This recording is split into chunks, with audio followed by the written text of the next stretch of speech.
This doctor is going to tell us why we need seeds and bread to be healthy. If you swap this supermarket bread that's high in refined flours and additives for Ironically, often refined flours will actually be easier on your gut because you get rid of the bran where most of the anti-nutrients are. this 4-ingredient flax bread, you'll be eating more protein, more fiber from a mixture of anti-inflammatory whole foods. I wouldn't say they're anti-inflammatory because this is a wild claim. It will keep you fuller for longer, prevent energy crashes, and Prevent energy crashes? Why? Why is so special about this that it's going to stop you from crashing? actually support your gut. The best thing about it, you can prep it in under 10 minutes, customize it with That looks different disgusting. flavors, freeze it, and it doesn't require any baking. Looks like a big Now, look, curd I don't have with chunks in it. time to hang around at the weekend making bread, which is why this 4 Nobody has fucking time to make bread. It's 2026. ingredient bread recipe absolutely saves me, especially when I was working full-time as a doctor in hospital. I mean, starting off Sure, it with saved you. flaxseed. Now, flax is one of my favorite ingredients. Packed full of anti-nutrients, got phytic acids. I think it's got compounds as well, which will transform into cyanide. It's just not a superfood. It'll be terrible on your gut, practically undigestible. So many different reasons. For this recipe, it is the structure, the backbone of the bread, but it also has a whole plethora of other incredible benefits. Not only is this Prove it. rich in soluble fiber, but it You don't need fiber. Fiber is not an essential nutrient. also has these short-chain omega-3 fatty acids that are anti-inflammatory. There's a whole plethora of other Phytosterols, that's plant toxin. Protein, that's very debatable. I doubt that you get any protein out of that.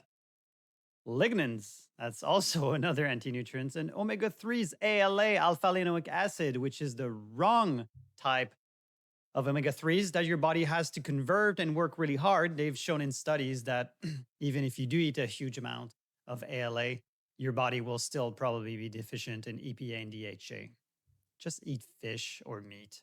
You'll have all the omega-3s that you need. the star compounds that reduce inflammation. In fact, there was a 2024 review of over 50 studies that show it significantly reduces markers of inflammation that Markers of inflammation. Who cares about the markers?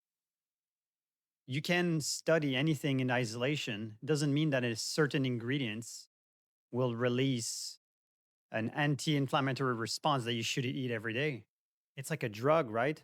In some certain contexts, it might be beneficial to stimulate it for a short period of time, but you don't want to stimulate these things over and over on a daily basis. It would be like taking medication for the rest of your life. It's ridiculous.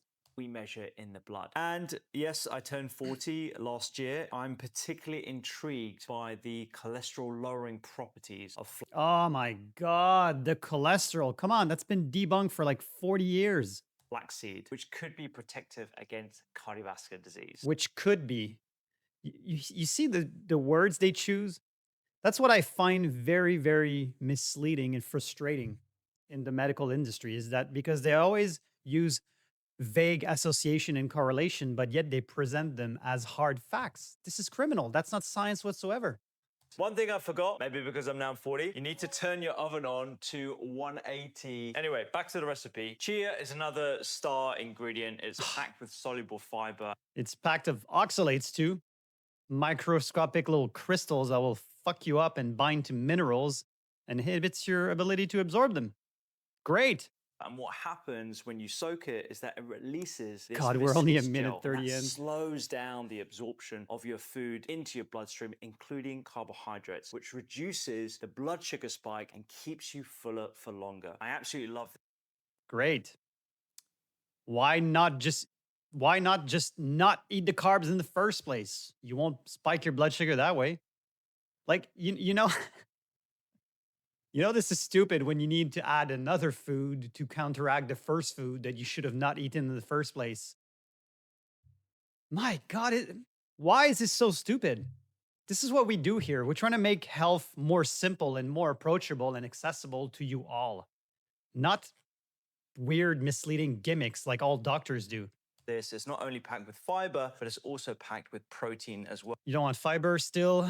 It's going to add even more structure to this bread recipe because it binds all the ingredients together when you add the water and the olive oil. This is the secret weapon in the bread recipe. Star ingredient. There's a lot of star ingredients. Psyllium husk. It is native to northern India and Pakistan. It comes from a shrub known as the plantago Plantago ovata. Plantago ovata. I'm just speechless, guys. More powders, more grounded powders. Psyllium husk comes in two main forms, flakes and powder. You can use either, but make sure you measure it together. And creates this sort of stickiness, which is why you commonly find this in gluten-free bread. Can you imagine what this fucking shit does in your gut? Looks like fucking wallpaper paste. It's glue. Ugh. Now, this same looks disgusting. gel that's created Crap. holds onto water in your gut. It softens the texture and just keeps things moving through your digestive tract. Keeps things moving because everything you ate is undigestible, so you need fiber to push it out of you. This makes your bowel movements much easier to pass. And honestly, people swear by this, particularly those who I haven't had fiber in probably over a year. I have no problem pooping. In fact, it's probably the best it's ever been. have issues with constipation. In fact, there was a large meta-analysis of 16 trials that showed if you have problems with constipation, it proves that you're not eating the right thing in the first place. Psyllium husk was the most effective fiber for constipation. So this... Yeah, because it's so toxic, it just poops right out of you. Does have star power. Now, I've mentioned inflammation, heart health, and gut health a number of times already in this video. Yes, you have, but you haven't proven any of it. That's not science. This is just speculation. If you want to start your Doctor's Kitchen journey, just scan the QR code here and join the community where you can get thousands more recipes just like this that are personalized for your health. The next thing no, thank you. Ingredient is sunflower seeds. Now, great, sunflower more seeds are a more cheap, seeds. accessible ingredient. And they're cheap for a reason because they suck.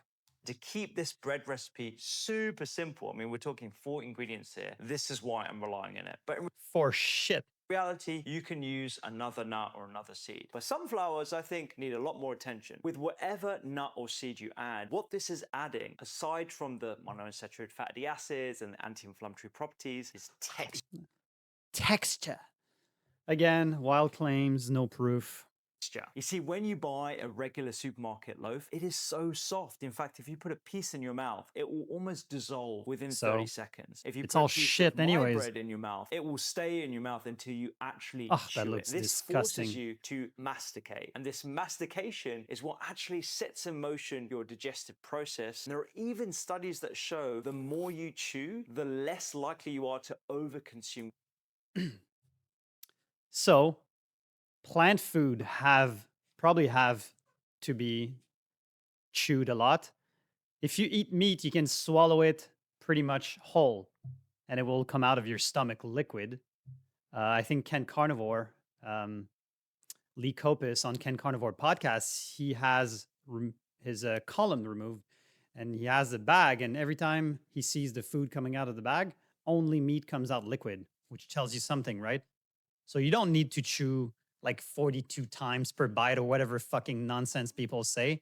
Keep it simple. If you eat the right foods, there won't be any digestive problem. Calories, and you're better able to improve your weight management. We've also had a number of experts on the Doctor's Kitchen podcast talking about the impact of ultra soft modern diets on jaw muscles, teeth, and even breathing. So a seeded loaf isn't just a I'm not going to say anything about that. That sounds like really, really stupid claims. About giving you fiber, it's actually encouraging your jaws to do a bit of work. We're going to give this a good pinch of salt. This bit is very important. You have to properly mix all these ingredients. You don't want homogeneous loaves. So 2/3 of ingredients. They're all this fighting is so for that complicated. water. They all love that water. So shits and water here. There's nothing wrong. Polyphenols protect those bonds, and this is just such a good ingredient to get into all elements of your diet, both raw and cooked. So that's like putty at the moment. I'm going to be using a 2-pound loaf tin. That's what the Americans call. It's very very standard. Look for one out of the tin and cook bake off. To be able to Blah, do the blah, show, aim blah, for blah, ingredients blah. before you add the liquid. So It make literally sure looks like you spend poop a little bit of extra effort punching or this soil. mixture into the loaf tin. And I've Doesn't look also like seen food to me. comments online about how this isn't bread. I would argue that this is closer to bread than the typical supermarket loaf breads that you find. Who cares? Bread is shit. Bread is slave food. That's literally what we ate when we had no meat. It's a mixture of seeds that are pounded together And now we willingly eat cooked it. into a sliceable loaf. This is definitely bread, in my opinion. Once it's in the tin like this, you can let it soak in the fridge Oh, so it yo. activates some of those seeds. I personally don't bother. I put this straight into the oven. Bravo. This goes in the oven 60 for minutes. 60 minutes, and Jesus. then we take it out of the loaf tin and cook for. How long does this recipe take? I mean, come on. You could have had, like, if you ate carnivore, you could have just like eaten your meat. You have like one plate to wash, one pan if you cook it, and that's it.